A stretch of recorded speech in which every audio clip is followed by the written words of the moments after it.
kesimpulan, rangkuman dari materi-materi yang sudah disampaikan oleh para narasumber selama 2 hari ini. Kami bagi menjadi 2. Yang pertama, rangkuman atau kesimpulan diskusi hari pertama akan disampaikan oleh rekan Simon Yosudarso SHLLM dari bidang pendidikan dan pelatihan. Dan kemudian untuk hari kedua, kesimpulan akan dibacakan oleh rekan kita Fuli Handayani SHMKN Kandidat Doktor, Ketua Bidang Magang PPINI. Untuk itu, kesempatan pertama kami silahkan kepada rekan Simon. Mangga Simon.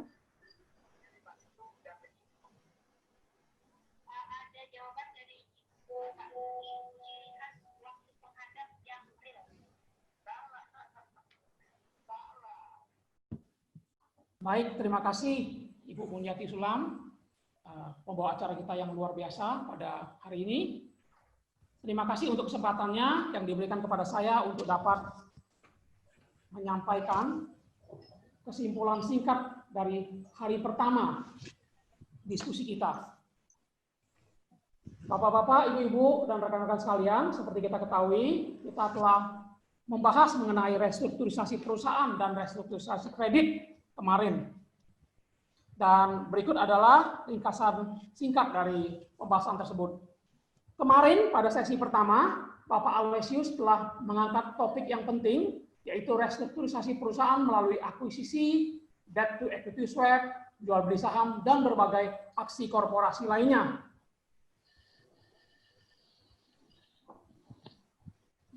Pak Aloysius memulai dengan menyampaikan latar belakang berbagai restrukturisasi yang akan dilakukan, antara lain karena merebaknya pandemi COVID-19, di mana pemerintah telah mengeluarkan kebijakan keuangan negara dan stabilitas sistem keuangan untuk penanganan COVID, sebagaimana termuat dalam Perpu nomor 1 tahun 2020 dan telah ditetapkan menjadi Undang-Undang nomor 2 tahun 2020. Di dalam kebijakan tersebut telah diatur beberapa hal, antara lain tentang program pemulihan ekonomi nasional dan kebijakan stabilitas sistem keuangan, di mana dengan undang-undang tersebut maka telah diberikan kewenangan antara lain kepada KSSK, pemerintah maupun BI, untuk antara lain kepada KSSK untuk memberikan perintah tertulis kepada lembaga jasa keuangan untuk melakukan penggabungan, peleburan, pengambil alihan, integrasi, dan atau konversi. Kemudian juga untuk menetapkan pemanfaatan teknologi informasi guna terselenggaranya RUPS maupun rapat lain yang wajib dilakukan oleh pelaku industri jasa keuangan. Kepada pemerintah diberikan kewenangan untuk melakukan penyertaan modal, penempatan dana ataupun investasi, sedangkan kepada Bank Indonesia diberikan kewenangan untuk memberikan pinjaman likuiditas kepada bank terdampak serta memberikan akses pendanaan melalui repo, melalui perbankan, serta kewenangan-kewenangan lainnya. Selain itu, di dalam POJK nomor 11 dan 14 tahun 2020 juga telah ditetapkan berbagai kebijakan di mana pihak bank dan lembaga keuangan diminta untuk mendukung stimulus pertumbuhan ekonomi. Dan untuk itu diberikan beberapa kebijakan, antara lain kebijakan penetapan kualitas aset, pemberian kredit atau pembiayaan baru, serta kebijakan restrukturisasi kredit dan pembiayaan, di mana apabila dilakukan restrukturisasi maka kredit atau pembiayaan yang diberikan dianggap lancar sejak dilakukannya restrukturisasi. Kebijakan restrukturisasi mencakup juga misalnya perpanjangan jangka waktu, pembebasan pembayaran angsuran dan bunga, penurunan suku bunga, serta pengurangan tunggakan pokok dan atau bunga dan lain-lain, yang pada intinya dapat diklasifikasikan atau dikelompokkan menjadi 3, yaitu rescheduling, reconditioning, dan restructuring. Nah, dalam hal debiturnya, debitur dalam kredit tersebut adalah badan hukum PT, perseroan terbatas, maka restrukturisasi atau penataan kembali dapat dilakukan dalam 2 tataran, yaitu 1, restrukturisasi aset atau portofolionya, dan yang kedua adalah restrukturisasi perusahaan atau corporate restructuring. Kedua restrukturisasi ini dapat dilakukan dalam banyak bentuk, antara lain debt to asset swap, yaitu hutang dikonversi atau ditukar dengan aset. Yang lain adalah debt to equity swap, hutang dikonversi dengan saham. Ada juga debt to quasi equity swap, yaitu hutang dikonversi atau ditukar dengan saham dari anak perusahaan. Selain itu juga banyak restrukturisasi yang lain yang dapat dilakukan, seperti tadi sudah disampaikan, seperti merger, pemisahan perusahaan, akuisisi, dan lain-lain. Bentuk restrukturisasi yang pertama-tama disampaikan oleh Bapak Aloysius adalah mengenai pengambil alihan atau akuisisi, yaitu perbuatan hukum yang dilakukan oleh badan hukum atau orang perorangan untuk mengambil alih saham perseroan yang mengakibatkan beralihnya pengendalian atas perseroan tersebut. Nah, pengambil alihan itu dapat dilakukan terhadap saham yang telah dikeluarkan maupun yang akan dikeluarkan oleh perseroan. Baik dilakukan melalui direksi maupun langsung dari pemegang saham. Dan untuk akuisisi, direksi mempunyai kewajiban untuk melakukan pengumuman dan pemberitahuan sebagaimana diatur oleh undang-undang.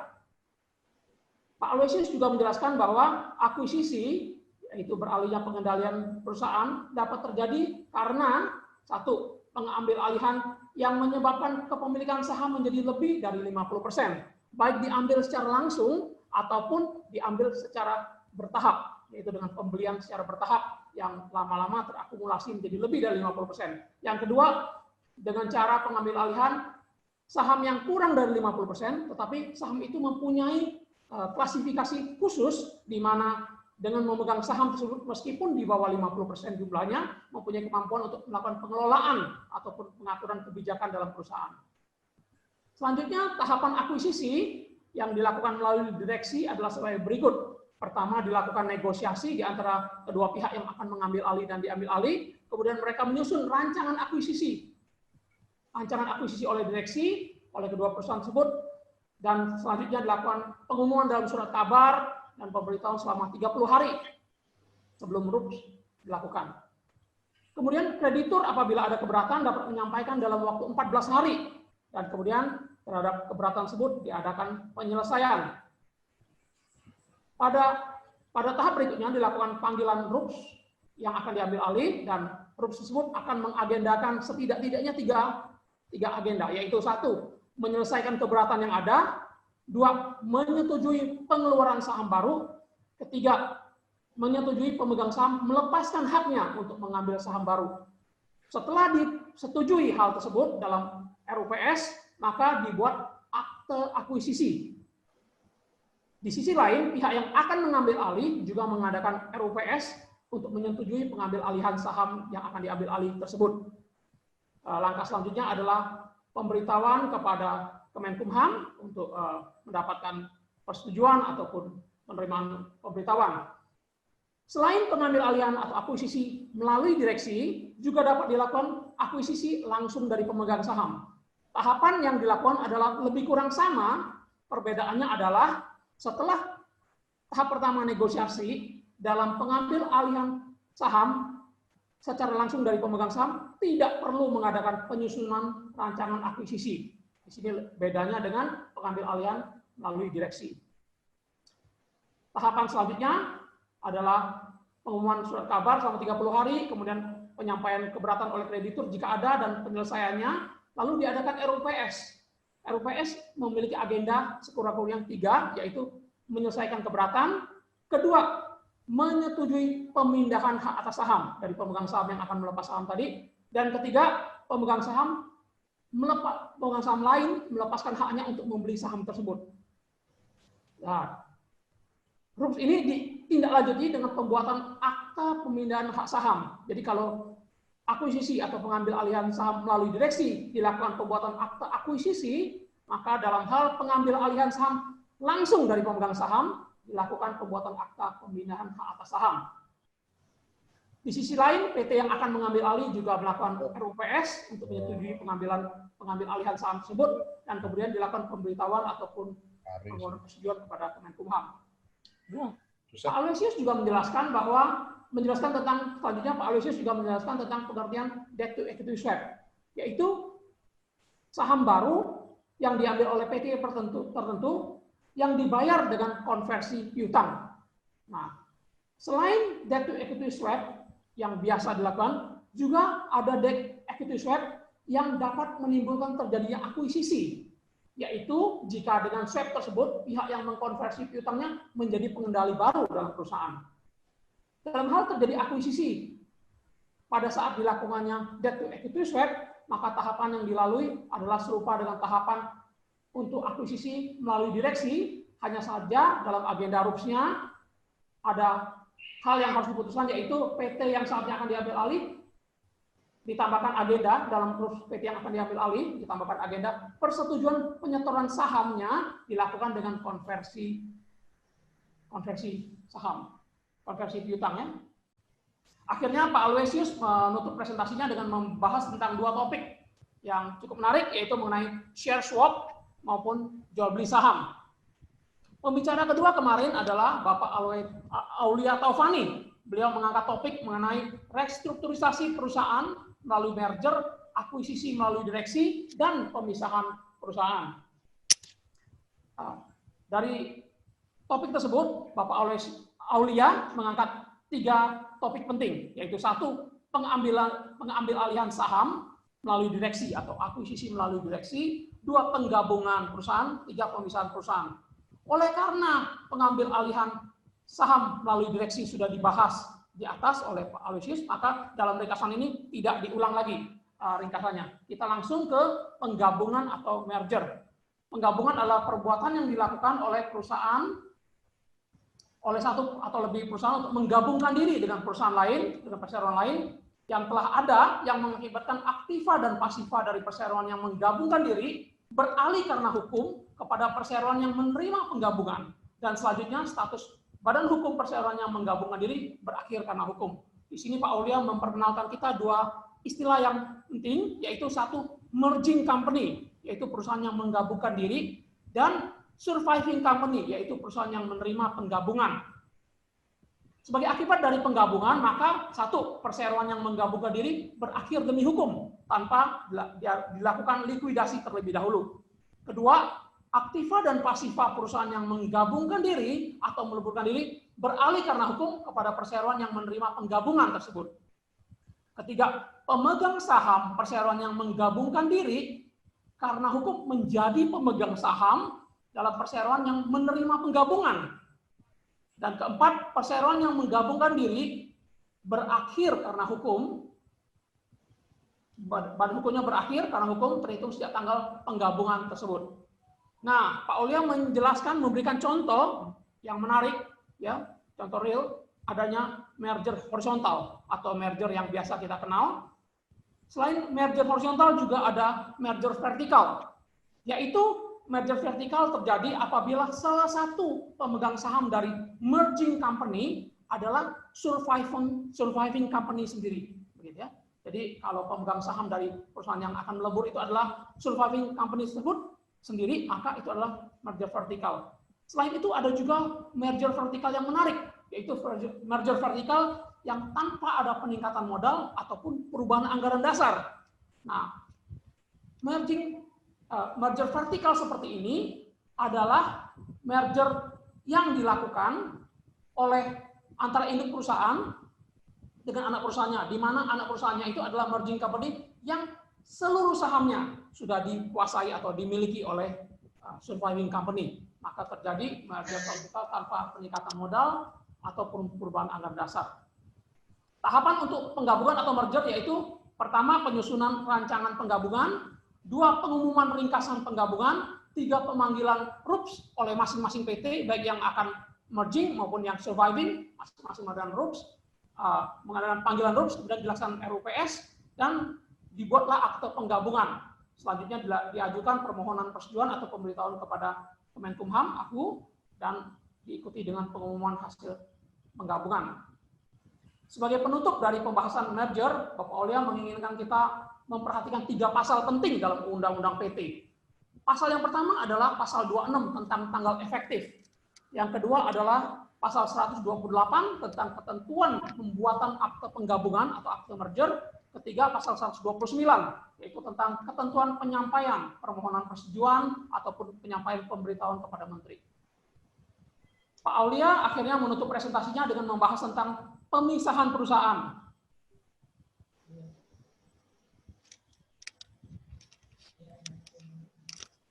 Dalam Undang-Undang PT, pasal 136, pemisahan perusahaan dikenal dengan 2 macam, yaitu pemisahan murni dan pemisahan tidak murni.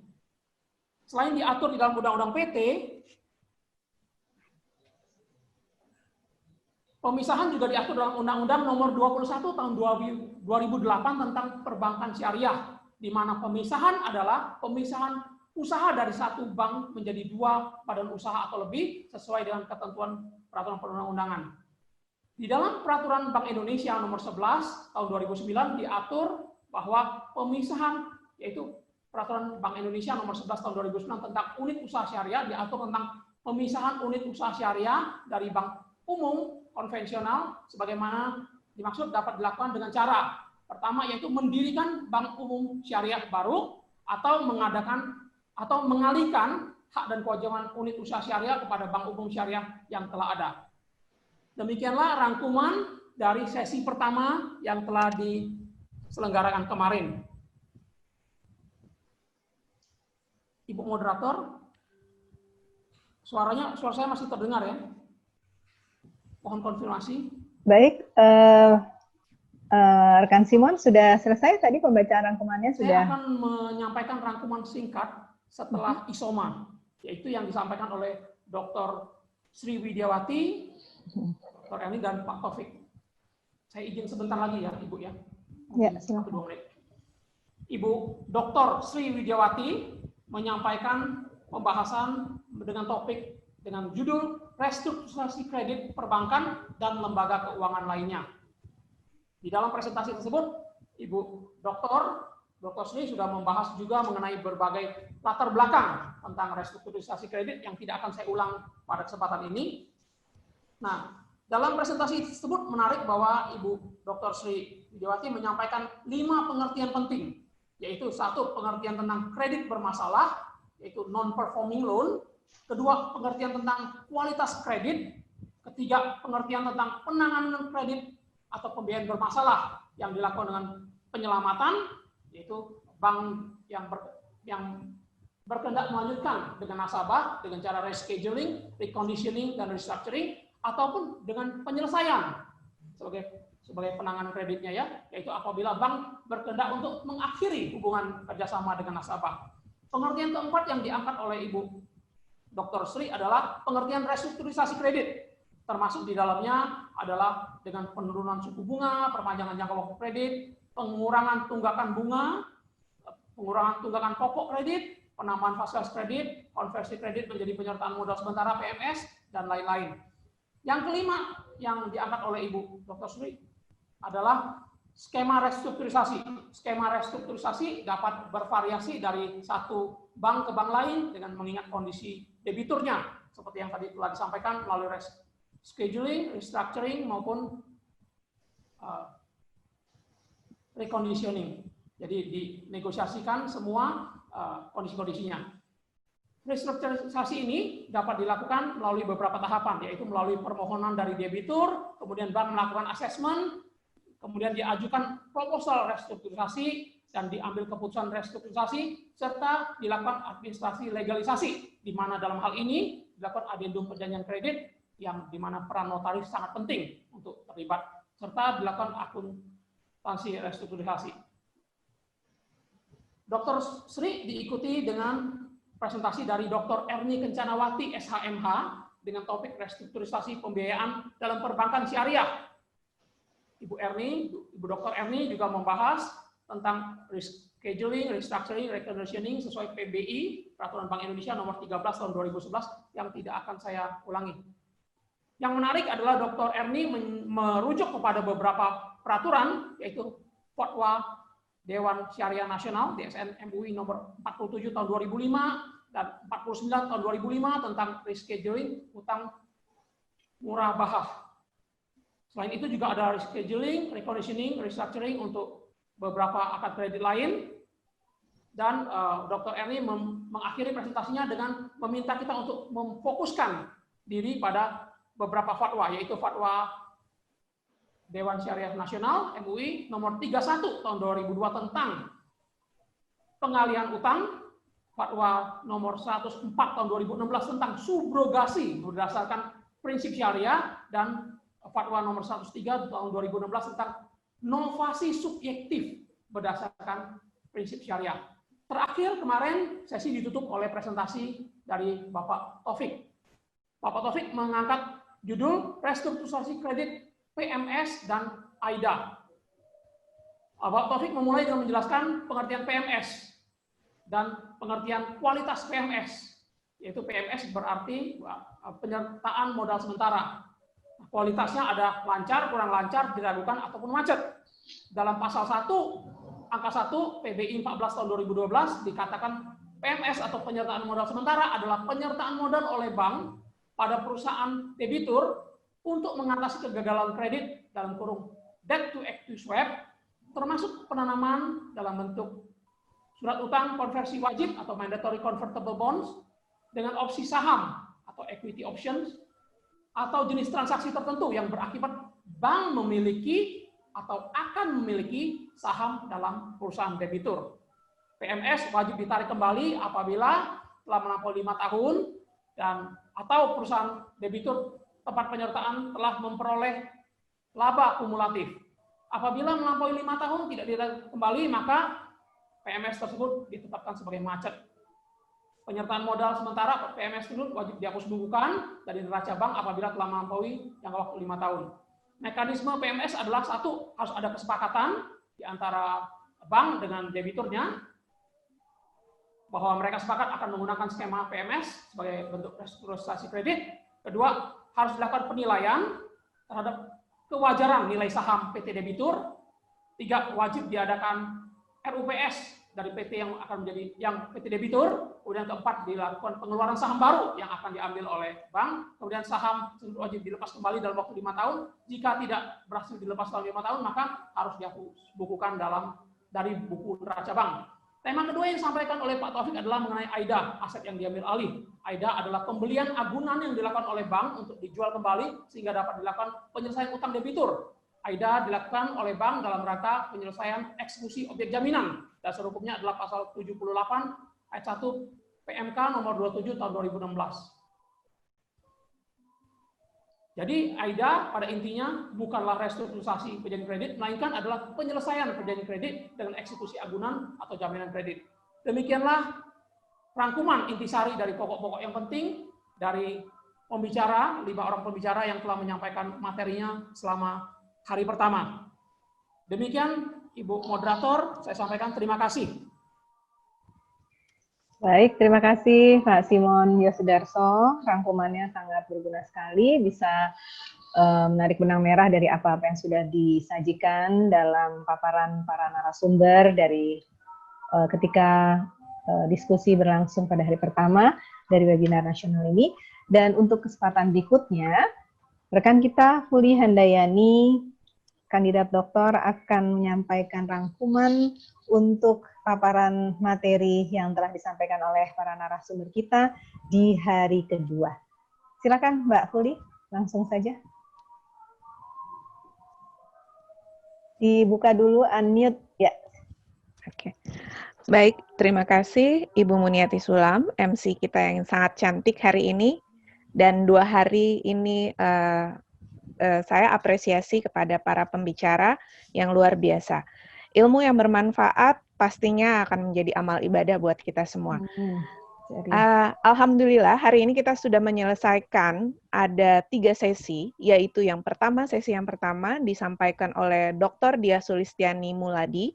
Beliau menyampaikan mengenai hukum jaminan yang berdasarkan di dalam pasal 1131 sampai 1132 KUH Perdata itu menjadi jaminan yang harus diingat oleh kita semua notaris. Bahwa restrukturisasi kredit yang dapat diajukan oleh debitur kepada kreditur, ya ini bank, biasanya akan menerbitkan persetujuan dalam bentuk SKK atau surat keputusan kredit dan SPPK atau offering letter. Di dalam kondisi pandemi ini, penawaran itu semuanya bisa secara elektronik. Tetapi ada beberapa lembaga keuangan bank dan non-bank yang restrukturisasinya dapat dengan cara membuat adendum.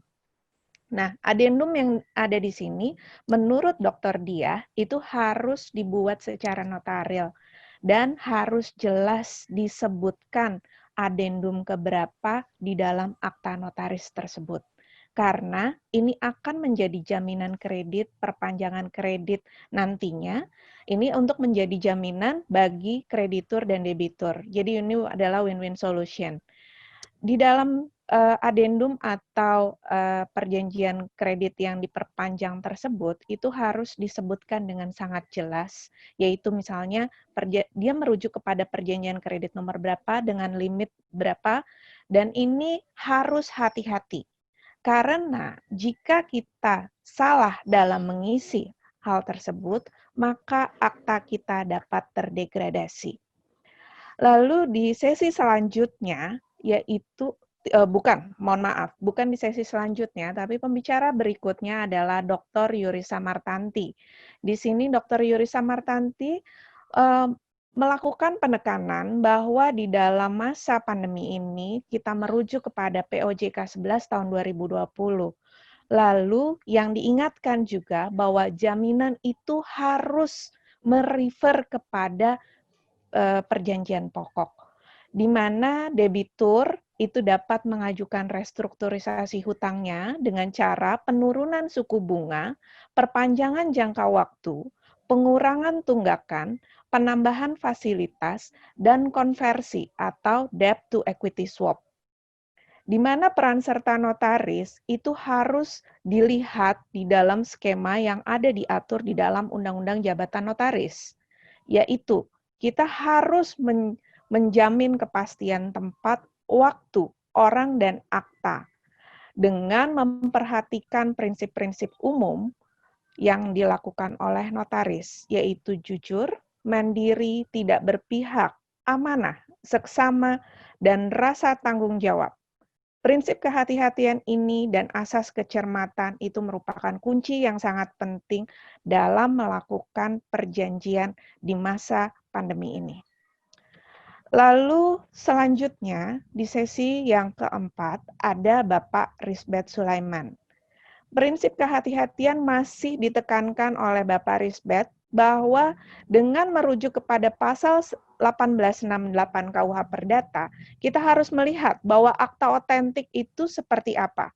Bentuknya sudah ditentukan oleh undang-undang, dan di sini kita harus menjamin kepastian tanggal, tempat, waktu yang harus dibuat di hadapan notaris. Jadi tidak mudah untuk membuat akta notaris seperti yang diharapkan secara elektronik, itu bukannya tidak bisa dimungkinkan, tetapi karena di dalam Undang-Undang Jabatan Notaris saat ini, yang sebagai payung hukum bagi notaris di Indonesia, itu belum memungkinkan. Selanjutnya Pak Trifirdaus Akbarsyah atau selaku Sekretaris Umum Pengurus Pusat Ikatan Notaris Indonesia, beliau menceritakan bahwa banyak sekali kasus-kasus yang masuk ke MPPN dengan menyimpangi adanya prinsip kehati-hatian ini. Selalu saja banyak notaris yang dikenakan pasal seperti pasal 263 atau pasal 266 KUHP, yang di sini ancaman hukumannya bisa di atas 5 tahun. Karena apa? Karena notaris tidak menjalankan jabatannya secara seksama. Di sini prinsip kehati-hatian wajib diperlukan. Bapak Trifirdaus menekankan bahwa pembuatan akta itu harus secara verladen, dan di sini harus dapat diuji sebagai akta otentik. Lalu bagaimana tanggung jawab notaris? Tanggung jawab notaris ada pada saat di kepala akta sampai di akhir akta, di mana isi akta itu memang merupakan kesepakatan para pihak, tetapi notaris di sini bukan mengabaikan isinya tersebut. Di sini ada prinsip ketelitian, kecermatan, dan kehati-hatian. Pasal 16 ini wajib notaris ketahui dengan sampai kita menutup mata. Jadi bukan sampai kita pensiun, tetapi sampai akhir hidup kita sebagai notaris ini menjadi tanggung jawab. Karena apa? Apabila kita dikenakan sanksi di atas 5 tahun, tentunya kita bisa dipecat atau dicopot dari jabatan. Banyak sekali pesan dari Bapak Trifirdaus Akbarsyah bahwa minuta notaris itu tidak boleh jalan-jalan. Atau kita juga harus sangat cermat bagaimana jika kita dimintakan tolong oleh rekan sejawat yang misalnya meminjam nomor atau lain-lain, bahwa ternyata di sini akan menjadi otentisitas akta kita akan menjadi turun.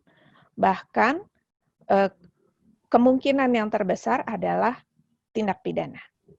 Lalu Bapak Trifirdaus juga menekankan ini yang kuncinya juga, bagi notaris muda jangan dikejar uangnya, karena yakinlah rezeki itu datangnya dari Tuhan. Lalu Bapak Dr. Andi Prayitno. Di sini Pak Andi Prayitno juga menekankan bahwa kunci sebagai notaris yang baik adalah taat asas. Taat asas itu seperti apa? COVID-19 ini merupakan bencana nasional. Dan di sini sudah banyak aturan-aturan yang ditekankan oleh pemerintah, itu wajib ditaati oleh kita sebagai notaris.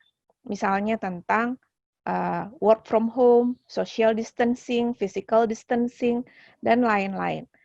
Karena di dalam pandemi COVID-19 ini berdampak kepada perekonomian nasional, maka ada peluang untuk adanya restrukturisasi dan relaksasi. Tetapi bukan mengabaikan bagaimana proses pembuatan akta yang kita kaitkan dengan yang namanya opmaken dan verleden. Di mana opmaken atau kita dapat mengumpulkan data berdasarkan elektronik. Jadi bisa dikirimkan melalui email, melalui WhatsApp, dan melalui cara-cara yang bisa dilakukan. Tetapi ketika sudah melakukan pembuatan akta, itu harus verleden utsluiten di dalam pasal 16 UU JN, di mana mulai dasar pembacaan, tanda tangan, cap ibu jari, sampai pencocokan akta itu tidak bisa kita tidak lakukan. Jadi kita memang harus berhadapan dengan para pihak. Memang ada akta-akta yang tidak perlu dibacakan, sebagaimana di pasal 16 ayat 7. Tetapi di sini memang harus dibaca kembali, sebelumnya memang sudah dikirimkan, dan lain-lain. Lalu apabila kita membuat restrukturisasi untuk perbankan, kita harus lihat juga adanya judul akta. Judul akta di sini jangan menggunakan bahasa asing, tetapi menggunakan bahasa Indonesia, yaitu akta perubahan nomor sekian dan lain-lain. Perhatikan juga mengenai asuransi, penjaminan, penilaian terhadap barang jaminan, bortoh dan avalis. Jadi sebagai notaris bukan hanya merelatir atau mengkonstantir, tetapi notaris juga sebagai legal advisor. Di sini ada tambahan bahwa teknologi memang penting, tetapi kita bukan dikuasai oleh teknologi. Jadi notaris memang dapat menguasai teknologi, tetapi bukan dikuasai oleh teknologi. Dan sesi yang terakhir ini adalah sesi yang sangat menarik, yaitu dari rekan Albert Richie Alruan, SHLLM, yang merupakan salah satu pakar di dalam bidang perpajakan. Di mana vaksin kegiatan berusaha itu sangat diperlukan saat ini selain vaksin COVID-19. Sisi perpajakan itu sangat mendukung untuk pemulihan perekonomian nasional. Jangan sampai kita melakukan segala sesuatu yang mudah di depan, tetapi nantinya akan bermasalah di belakang hari. Kita sudah memiliki pengalaman di tahun 98, banyak sekali restrukturisasi perusahaan. Tetapi kondisi di 98 itu berbeda dengan di tahun 2020 saat ini.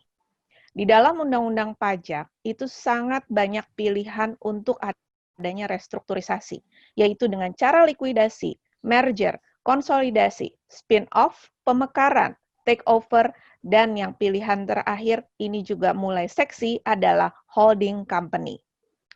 Di mana di sini kita banyak poin-poin yang harus diperhatikan. Untuk restrukturisasi, itu yang digunakan adalah market value atau book value, atau nilai pasar atau nilai buku.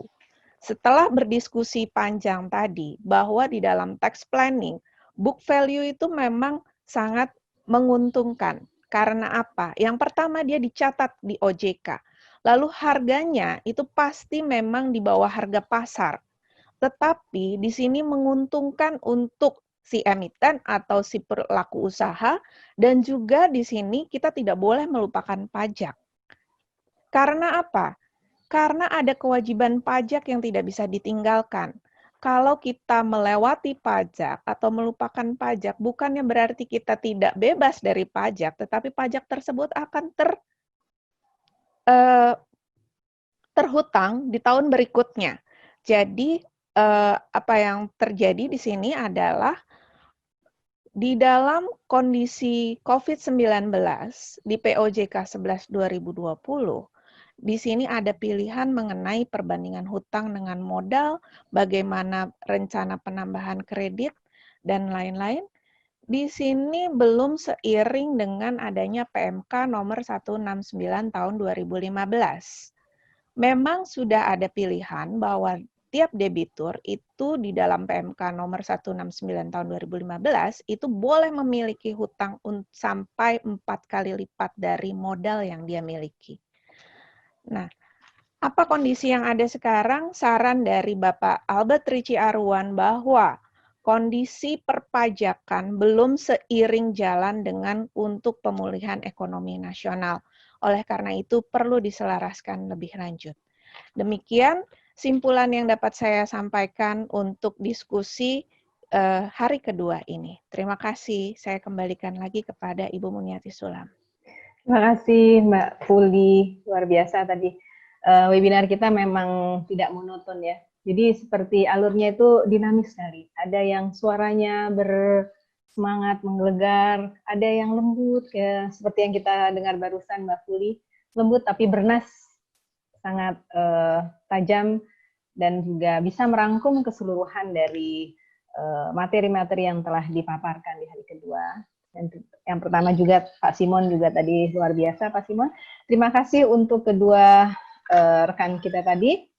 Apresiasi yang setinggi-tingginya sudah dengan serius tentunya selama 2 hari ini merangkum dan penuh konsentrasi. Akhirnya insya Allah rangkuman ini juga nanti akan ditayangkan beserta materi-materinya, juga rekaman dari webinar nasional ini beberapa hari ke depan akan ditayangkan di website resmi INI dan juga di channel YouTube khusus untuk acara webinar nasional selama 2 hari.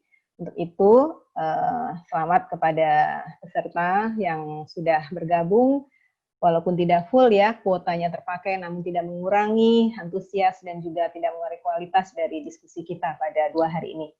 Akhirnya kami ucapkan terima kasih kepada seluruh pihak, semua pihak yang telah membantu suksesnya acara webinar nasional ini, sehingga acara webinar nasional ini berlangsung dengan penuh semarak, penuh semangat, dan insya Allah hasilnya dan juga apa yang telah dipaparkan oleh semua pemateri dapat kita ambil manfaatnya dan berguna bagi pelaksanaan kita menjalankan tugas dan kewenangan sebagai notaris.